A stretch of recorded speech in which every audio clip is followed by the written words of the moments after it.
The Usher concert. I had Usher on, and I talked to him, and he says I was ushering her a good time. I love the play on words. KeKe, did you ever think that moment would be as viral as it was? No. I mean, I thought I looked good, but No, I was you look like, good. but I was like, yo, I mean, you know, hey, we talk about the boy. They got, hey, because they already gonna kill me. They already gonna be. I did not expect that at all. You know, I feel like everybody went to the concert and he did kind of like a little moment with Issa, Taraji. Everybody did that. So I wasn't sure why mine was just so gagged. You do know why. You was all into it. What? You were having a good time. Well, what else was I supposed to do? Not have a good time. And then, look what you had on, KeKe. So, you know, it's so funny. I was talking to my girlfriend right before we left. That's why this is also funny in that regard.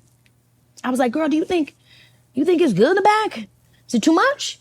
She said, girl, you look fabulous. That's just her laughing in the back right now. She said, I think you look fabulous. You know, so I didn't think much about the look either. And at the concert, I'll be honest with you, Usher to me, he's one of those people that do everything. Mm-hmm. And he tells a story. He's real theatrical. You know, he kind of puts a little bit of Fred Astaire, but he makes it real hip hop. Mm-hmm. So when I think maybe I actually have forgotten. That you was at a concert or that he was that good. Oh, okay. Because when I seen everything he was doing, I just was like a natural fan, loving it and enjoying the show. I did not think it would be what it was. You KeKe Palmer though. Yeah, maybe I don't know that. I do think people sometimes think celebrities have like some intergalactic world that we're just all connected, but I don't know that man no more than I knew Dick Cheney. Right. He's just, you know, I mean, he just ushered me like he ushered all of us. Yeah. And I'm just a fan at the show, you know. But it caused some in your household. It caused some issues. You smooth that out? You know, KeKe, you got KeKe. First of all, if you're not KeKe Palmer, let's just say you're Jane Smith. Yeah. You don't have a man. You don't have a child. Okay. Look at Jane Smith doing it. But you're KeKe Palmer. You do have, and you just had a child. I mean, what? A couple of months old? I think the thing is, if I thought that it was crazy or wrong, I wouldn't have done it. In my mind, I'm just a girl at a concert enjoying it with, you know, I'm taking my coworkers out. We're celebrating Key TV. I'm just thinking about having a good time. I'm not thinking about how this is going to look or what, you know, and it was just really a surprise to me. I know that sounds crazy, but I genuinely did not expect it to become this thing. But then once it becomes this thing, all I know how to do is move forward. You know what I mean? I don't beat the same drums. Right. I just kind of like, okay, well, you know, life goes on. Right.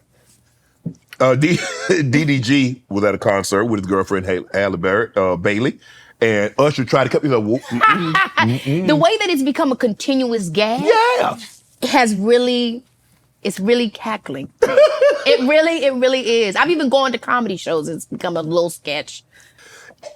Is it hard? Let me ask you, because we've been seeing this thing about the 50-50. Men and women go 50-50. Women say, I ain't going nothing. You tried to quote me, you go 100% or it's going to be nothing. Hilarious.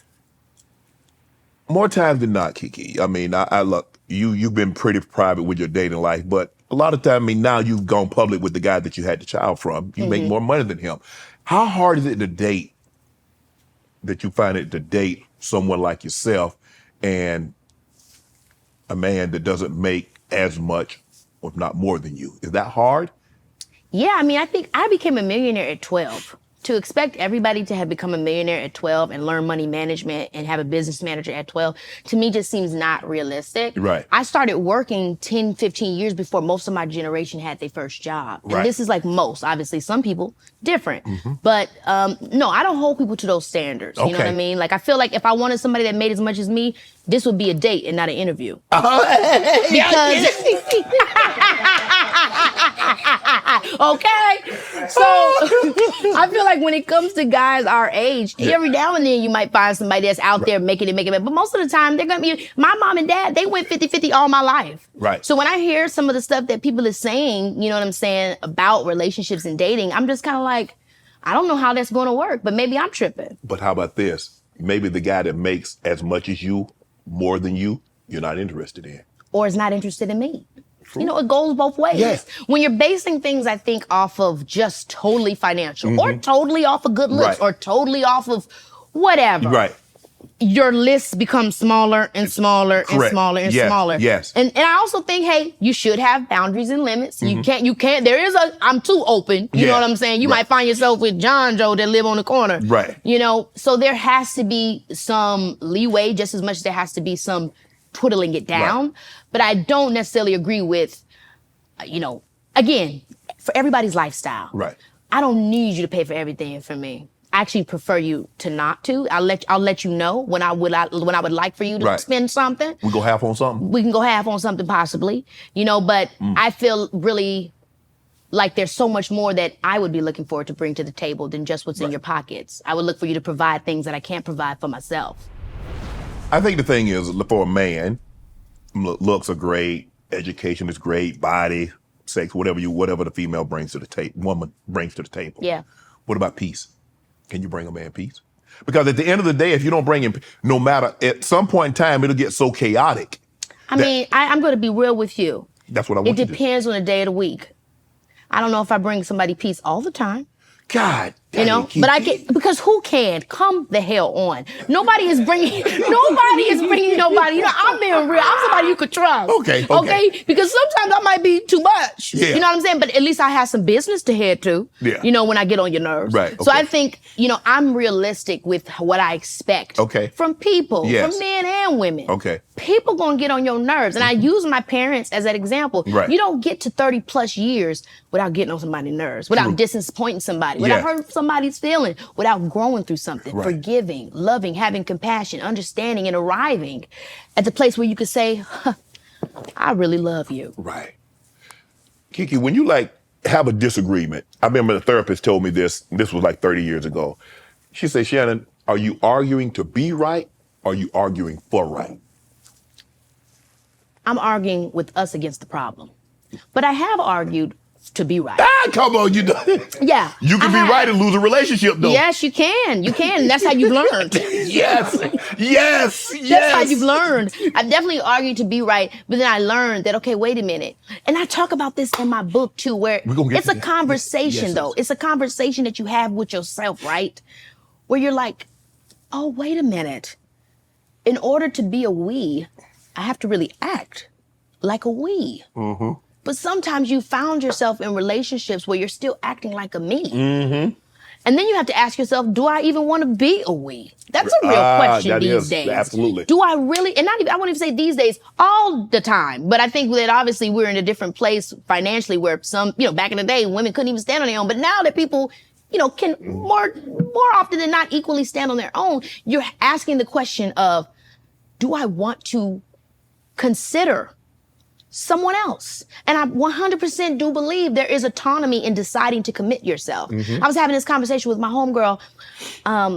We were talking about how girl, I think I actually have been quite non-committal.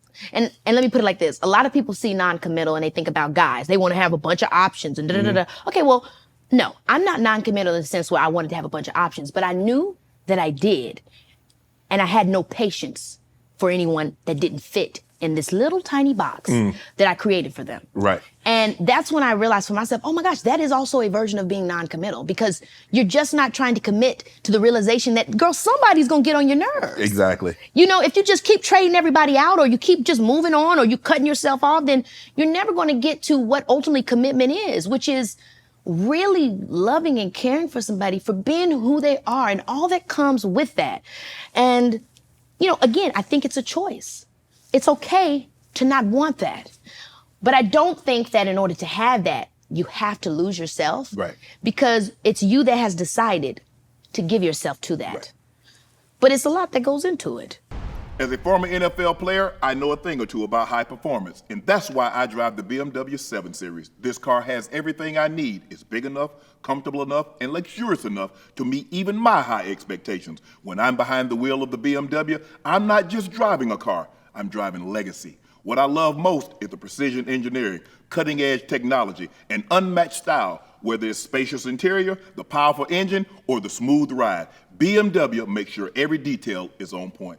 I trust BMW to deliver the ultimate driving experience, and I know you will too. So why wait? Head over to BMWUSA.com. Check out models like the sporty X3, the all-electric i4, Build your dream car today and join me in experiencing luxury and performance that only the ultimate driving machine can offer.